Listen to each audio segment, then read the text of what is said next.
let's go to running backs. AJ Dillon against Detroit. It's RB21, 4 better than the experts. It's been a while since you've been high on AJ Dillon. He's been appearing on the lower list for most weeks. Like every week. Exactly. And you've been right every time. I have not been wrong. He hasn't had double-digit fantasy points since week 1. Holy shit. He's been terrible. He's been awful. And I really went out and got him in my auction league. I was like, I really like this guy. He still obviously drips in the handcuff upside, but this offense is just so shitty. No, so, his handcuff upside is not even that great because the offense, exactly. The Packers suck. They suck 100%. But we did see after only 4 carries against Washington, which was still mind-numbing. 10 carries last week, 54 yards against Buffalo, a good defense. It looked like he was getting some juice back. And, of course, the real thesis behind why A.J. Dillon's in the hire, he's facing Detroit this week. Okay. That's like A.J. Dillon, 2 touchdowns, those quads bulging out of their pants. I think this is A.J. Dillon steamrolling. It could, of course, could it be, Aaron Jones goes for 4 touchdowns like he always does against Detroit? Absolutely. Sure. My gut's telling me Dillon, 2-touchdown day. Nice little contrarian DraftKings play there, too. So, yeah, I'm a big fan. Top 20 running back this week. After not going double digits since week 1. I still can't believe that, by the way. I didn't realize it was that bad. He gets back in there this week. Fatty Mateo says NFC is bad. Isn't the top of the East like 14-3 or something? Yes, they are, and I acknowledge that, although I do not buy into the Giants for like 1 second. But if you look at those other divisions, I mean, I believe the Cowboys are pretty good. I believe the Eagles are obviously pretty good. I'm really not buying into too many other teams. I like the Niners. I want to think that they're good. I do think the NFC is generally speaking bad. By the way, I think the AFC is pretty bad too. I think there's like 4 or 5 good teams in the NFL. That's just my take. Yeah. Anyway, Cordarrelle Patterson against the Chargers, RB19, 41 spots above the experts. I'm assuming that will balance out due to injury, but still, that's a big difference and fun to put out there.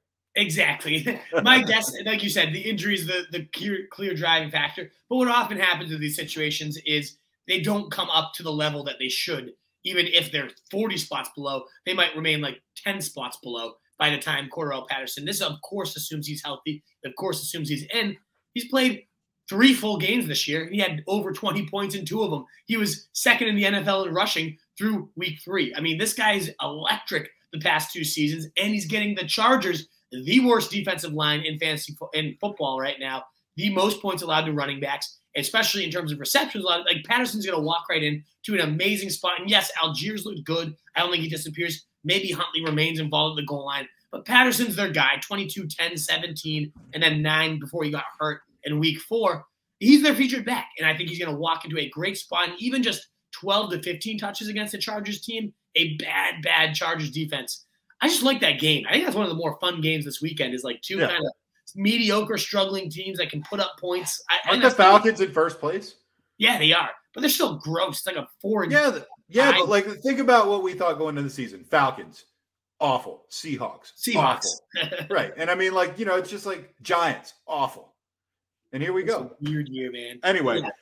You're into Patterson, right? Like, Patterson's the fucking man. I love Patterson. Yeah, I hate how they use him. I don't think that – I feel like they should almost use him as like a bell cow.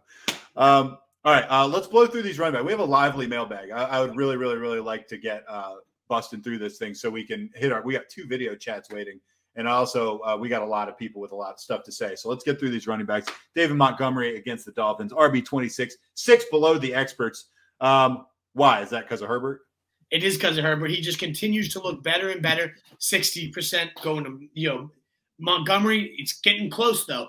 So that's the closest gap we saw. 60% Montgomery, 40% Herbert last week. And Herbert, 16 carries, 99 yards, touchdown, just looks way better. They keep saying they're going to ride the hot hand. Seems like it's trending that way. Herbert's been the running back 17, running back 14 the past couple of weeks compared to Montgomery, who's consistently ranked above him. Montgomery is 12 and 7 points in his last 2 weeks.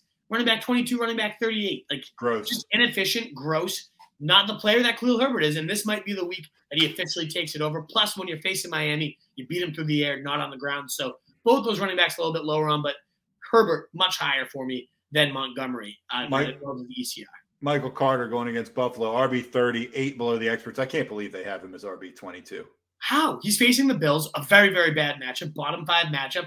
This is a 3-headed nightmare. We talked about this. He's platooning for time in the Jets backfield against a great defense. Yeah, let's jack him up around the top 20. Are you kidding me? I get all these teams are on bye, but that's a very thin play. I don't care. Guy Johnson's the 3rd down back. Then you got James Robinson probably increasing his role by the week. Carter's a bench for me. He's ahead of Hilaire in rankings. He's ahead of Herbert in rankings. No, thank you. I said I'm on Gibson, who I really like this weekend. No fucking way. Carter should be on benches. Tyler Allgeier against the Chargers, RB 31, 10 below the experts. I kind of feel the same way about this one. Yeah, I think obviously a lot of this is, again, the injury. So if Patterson's ruled in, I imagine they'll get more in line. But I think it's just that idea that don't see him as a top 20 running back. No, not at all. And he's looked pretty good. He really has. But he's getting vultured at the 1 yard line by Caleb Huntley. So I think he might get like 10 to 12 middle of the pack touches, but not get the goal line work, not get the receiving work with Patterson in. So you're probably left with what we've seen from Allgeier a lot of these weeks: 5 to 8 points, just empty calories, not top 21 running back numbers at least. Hail Mary, Deon Jackson, 18.5% rostered on ESPN, 38% rostered on Yahoo for some reason, twice as much.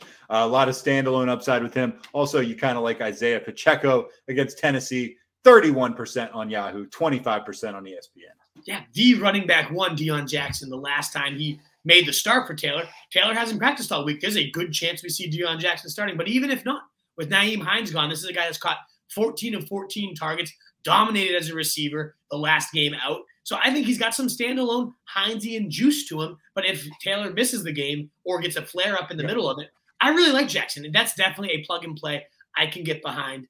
And then who's my other one? Pacheco started last game, did only play 30% of the snaps. But I think we're going to start to see the Chiefs just blowing out teams, including the Titans this week. And that's when they really like to get their rookies some burn. We've seen Andy Reid historically give his rookies a lot more burn after the bye week. So I think he could start this week, but then also continue to chip away even more. So I like Pacheco a lot. He's out in a bunch of leagues. I think we could see a touchdown. I think we could see him bleeding clock against Tennessee late in this game. So if you're desperate, there's a lot of juice to just rostering him. Never mind, you're forced to start him, and then you'll get a nice smattering of 8 to 10 carries, maybe even more if they're bleeding up the clock. So you wanted to see what Todd Exotic looked like. You're going to find out here in a few minutes. We do have the Todd Exotic in the call-in lines, maybe. All right, guys to watch. Does Deontay Foreman keep rumbling with Chuba back? Yeah, probably. Washington backfield, if McKissick sits, does Gibson get peppered in targets? We do have some Gibson questions in the comments, so I do want to make sure we get to those. Absolutely. And also, my guy, Jeff Wilson in Miami. I love that, by the way. Also, Nyheim Hines in Buffalo, some running backs in some new situations. So we'll be keeping an eye on that. Old faces, new places, but you know who I'm most excited about. It's Jeffrey. He's always been my guy. Jeffrey. He went from being really valuable to having no value to maybe having a little value again. I bet you he's making starts by Thanksgiving. Whether that's okay, I would love that because I could really use a good running. I think he either outplays Mostert or we have the classic sports car breakdown. Wilson will be starting by Thanksgiving in their playoff schedule. Oh, it's so juicy. So yeah, Jeff Wilson. He's only 45% rostered right now. If he's out there in your league, because I cut him and then I paid $26 to go get him again. Because yeah, of course you cut him with Christian McCaffrey.